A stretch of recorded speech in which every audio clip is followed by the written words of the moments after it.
there really are three major definitions of how to go about doing it. And the first one is dry flood proofing, where you basically take everything that's susceptible to floods that may be in a basement, electrical systems, boilers, life safety systems, et cetera, and you get them the heck out of the basement, such that if the building floods and water fills the place below grade in my building, those critical systems are located elsewhere. Maybe they're on the grade on a platform, they're relocated on a roof.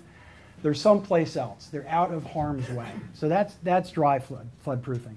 For new construction, that tends to be viable. For retrofit, it tends to be very expensive and has limited application. It can be done, but it's a more limited application scenario. Then we get into wet flood proofing, which is to basically keep the flood water out of the building to the greatest extent possible. We know we have boilers in basements. We have electrical systems in basements. We have other things in the basement we want to protect. So what do? Well, let's try to keep the water out as best we can. There's different ways of doing that, and I'll be talking about that in a little bit more detail. And then last is flood barriers or dams. This is sort of the big picture. You know, you talk about levees, you talk about temporary walls, permanent flood protection walls, a combination of the above.